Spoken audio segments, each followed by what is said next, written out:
Nakaka-engget kasi kami mga single shit nga. Yung nag-pandemic, di lalo na. 3 years lalo. Diba? Diyos ko, kawawa naman to. Nakangiwi yung akin. Sensya ka na. Pinakaus ko kasi to, dapat ganun. Sensya ka na, wala akong bisita ngayon. 3 years to, lockdown.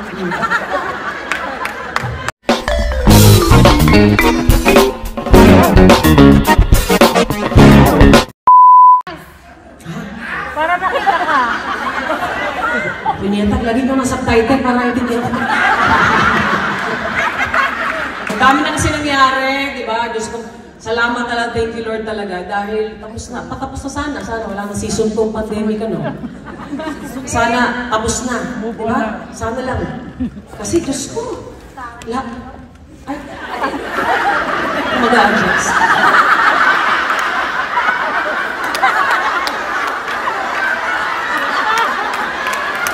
Nakatulog na.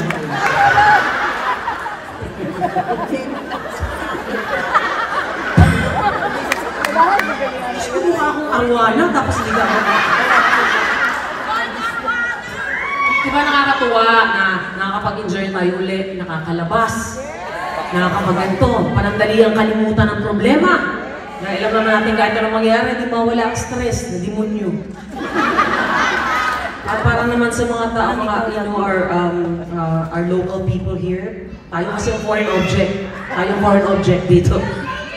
Ha? Waranay! Waranay! Wala ka lang na hapon. Nangyay lang. Ang tawag ito, yung mga kasama hapon, to all our Japanese friends, hello, thank you. If you see them laughing, just laugh along. What do you expect this sa Filipino show? Tama?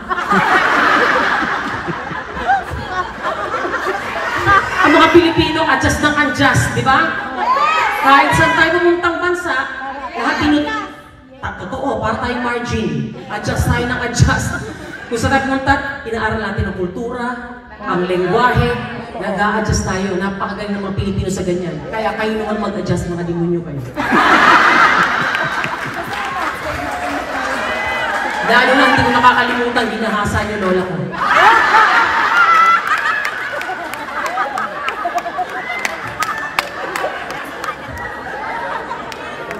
Kung i-translate, makabangan sa labas.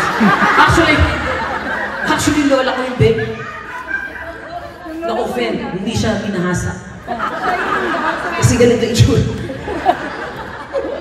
But anyways, nakakatuwa dahil nakita kayo tayo ulit. At again, salamat at natapos itong pandemic at hindi nyo nakakabwisit. Pero lahat tayo, di ba? Lahat tayo walang status symbol, di ba? Status symbol. Mapabata, matanda, mayaman, may pera, wala, di ba? Pantay-pantay, lahat tayo nasa bahay nga. Lahat nag-bake.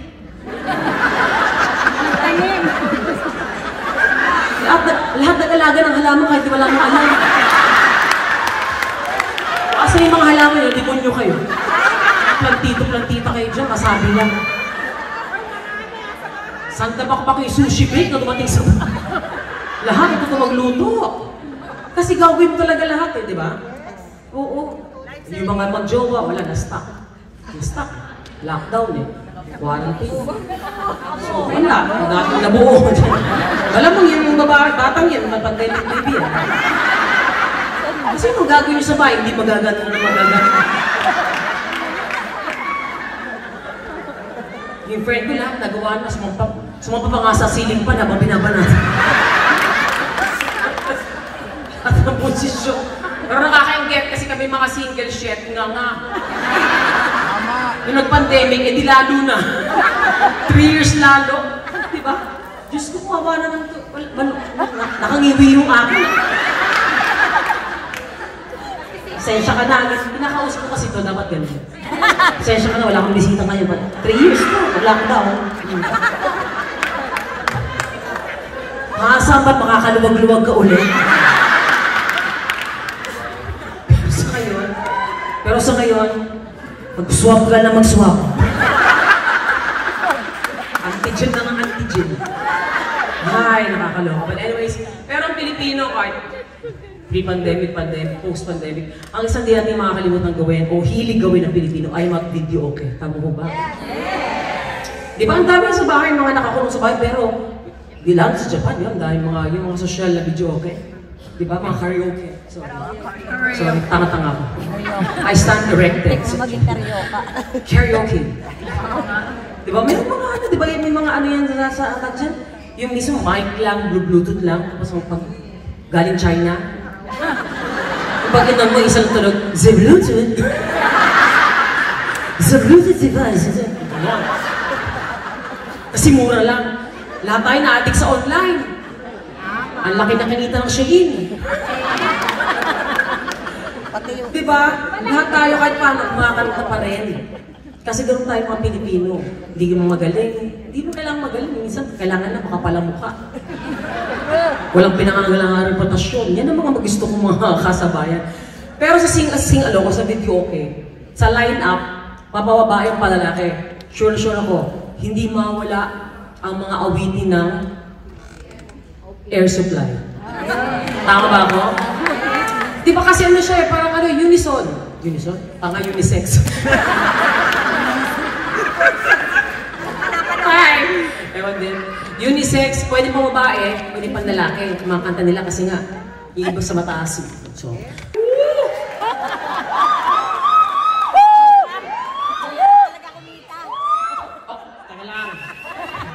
nakikita ko na naman yung mga sandamak ko na nag-video, okay lang po sa akin nag-video, walang problema sa akin. Oo. Pag pinost niya sa YouTube, bahala kayo sa buhay niyo, copyright yan. Pero ako, naloka lang ako sa mga tao na nag-Facebook live. Bakit? Bakit? Kasi bumili kayo ng ticket. Sila nanonood ng libre. Tama? Tapos yung mga friends nyo pa, tanga, igitna mo! Hindi ka nakagitna! Ba't ganyan ulo lang nakikita ko? Kaya naman, yung iba may tripod. Ako okay lang, kaway-kaway sa mga nakikita ng libre. Walang problema sa akin yan, baala kayo sa buhay niyo. Yung akin lang kasi, live in the moment, di ba?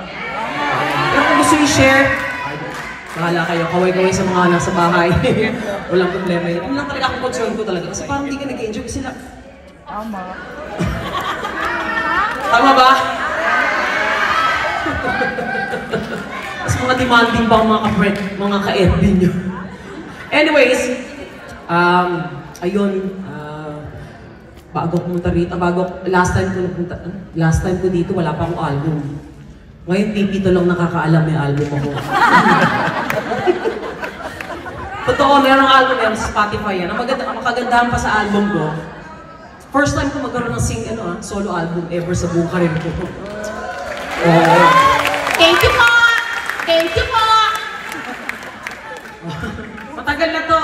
Matagal na, pero nakakatuwa kasi nga, at least nahabol pa, no? Nagkaroon ko album. Available siya sa lahat ng mga digital platforms, meaning sa Spotify, iTunes. Ang kagandahan pa, sa buong album ko, may kasama -1.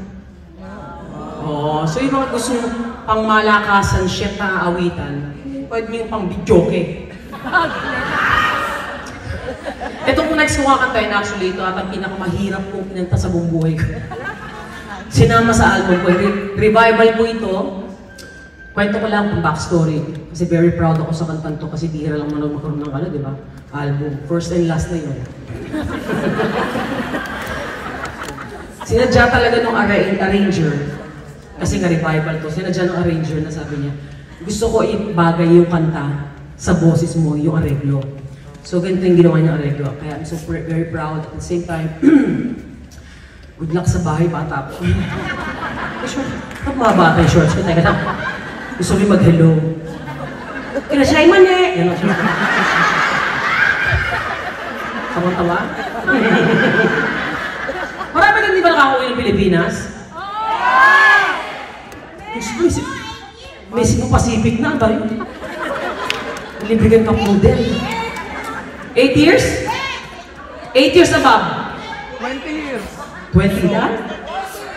14? 20 years. Bakit mo 20 years? May mga nasipa ka lang. I love you. But anyways, nakakamiss na ako sa Pilipinas kahit sabi mo nakakaluwag-luwag ka dito. At siya nakakatuwa at kahit may mga nang homesick, Kaya na kami sobrang kaming blessed na mag-perform sa mga abroad kasi kahit paano, hindi kayo homesick kasi nga mga dito kami parang tanga o gano'n. Para sa mga walang kahihiyan. Aray! Marami ba dito? Walang kahihiyan, walang pakialama. Actually, okay lang yan. One way or another, naranasan natin sa buhay natin yan. Pero, huwag niyo ugaliin, te. Huwag niyo dalasan. One time lang, gano'n. Pero huwag laging sa relationship, laging para kang baliw. Hindi gano'n. Dapat kalba lang. Sakit sa puwerta. Woo! Madali kasi record yun eh, pero ang hirap sa live. Yung mga tao mismo yung nakatok. Kumakanta pala talaga siya. Ano to? Thank you po. Salamat po. Salamat. Sana i-download yung sa ang ganda di ba ng areglo? Ang sarap ang video, okay? So, download din yung -1 kahit pag na yung akin. China oil. Spotify, type nyo lang kay Bro sa labas yun. Sama na yung -1. I'm so proud of that arrangement. Ngayon naman, alam mo, kaya yung mga ginagawa ko before dito sa abroad or specific sa Japan, actually talaga may malaking utang loob sa Japan. Kasi dito sumikat yung tuwing umulan. Hindi ko na po gagawin, malaki na kinitan nun, tama na po, utang na loob. Pareho lang naman sa YouTube, walang pinagkaiba sa live. Pero nakakatuwa, di ba? Oo, hindi. Kasi di ba, dito yung, payat-payat ko pa nung kunyata, 15 years ago, 17 years ago. Pero yung YouTube na yun, yung mismong, yung sino man nag-upload na yun, kumalat, di ba? Pati yung impersonation, matagal na ginagawa ngayon, dami na gumagawa. Kumalat, yun yung mga nakaluwag-luwag ka. Kasi lahat ng shows, gawin mo ito yung mula, Diyos ko, dahil. Oo. Kaya ako naman bilang gusto ko artist, wow, shit. Gusto ko na iba-iba. Gusto ko pakita ka rin kumakanta ako and everything. At ngayong itong show na to, gusto ko pakita naman yung ganong side ko. Kasi given na yung gaguhan tayo dito, di ba? So okay lang naman sa inyo kasi chika, bastusan may mga bata pa talaga. Nakatulog sa ano? Bakit ako mahihiya? Taray! Tulog na ate. Nakakaloka. Nakainom ng lactate. Hindi nahiya, natulog. Bakit daw siya mahihiya? Okay. Kaya sa akin ko, may side din akong serious na. Okay lang ba yun? I love you. Oo. Tsaka, lagi kasi normal na yung Whitney Houston. Normal na yan, di ba? Celine Dion, Mariah Carey. Parang normal lang kinakanta lagi yun ng mga singers. Ako, doon tayo sa luma. Tayo sa luma. Huwag na yung mga patay. Hindi ko alam. Hindi ko alam. Paki-google na lang. Pero kasi ang idol ko talaga, Shirley Bassey. Yung mga kaidaran natin, tsaka yung mas matanda pa sa akin, yes! Mag-48 pa lang ako, parang, teka lang naman. Oo, pero si Shirley Bassey, 60s na ba siya? 70s, di ba? Pero alam mo agad na siya yung kumanta kasi very distinct. Ang tawag po sa kanta niya, torch singing. Yung tawag sa kanya. At nakakatuwa kasi ako, looking back, yung mga kanta ng luma na, ang gaganda ng lyrics. Ang gaganda, di ba? Meaningful. Oo. Ha?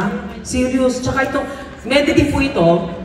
Ito talaga mga pinili yung kanta na one way, somehow, one way or another, nakaka-relate ako o nakarelate ako. Get? So, pwedeng pinagdaanan ko o pwedeng pinagdaanan ko pa din. So, yun yun. Yun yung, ay, ito lang pala si ano eh. Mami Minger.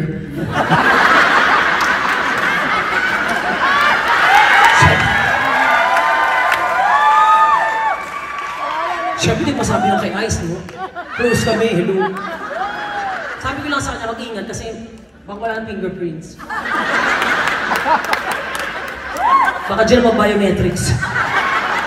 Tsaka okay lang sa akin magsabi ng ganyan kasi yung anak ko ay isang lesbian din.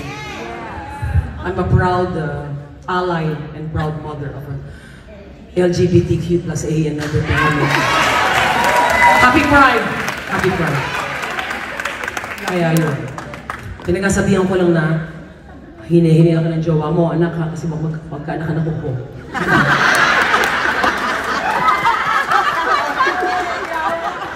Sa panahon ngayon, tinatanggap na yan dapat bilang magulang. Oh, hindi, masakit tayo.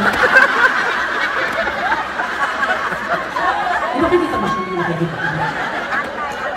Bilang magulang, dapat talaga tinatanggap natin ang mga yan. Wala tayo dapat kondisyon. Unconditional love talaga yan. Diba? So kung problema na ng mga anak natin kung papatunayan nila sa atin na deserving pa sila ng ating unconditional love. Pero dapat wala tinatakwil ganyan. Kasi yung panahon natin, di ba? Yung mga, sino ba yung mga mayayaman dito? Yung mga senior. Ay, naka-offend ba yun? Sorry. Yung mga amoy lapida.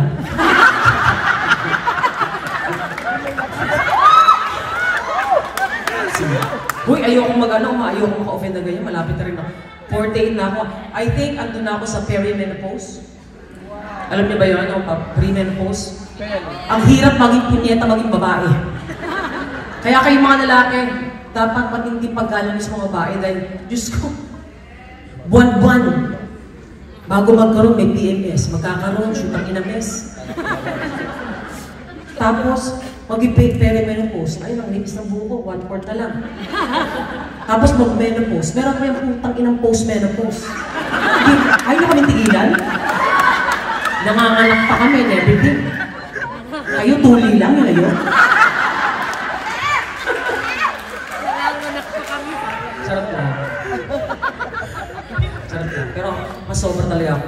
Natutuwa ako. Dapat lahat tayo, we have to grow, we have to age gracefully. Everybody should be. Okay lang yun yan. Kung gusto mo magpagawa ng mag-botox, so malaki na kayo, pera nyo yan. Huwag lang kayo mukhang isda. Tapos, wala nang emosyon, galit na yan. Masaya. Takot. Binabanatan. Wala pa tayo. All in moderation.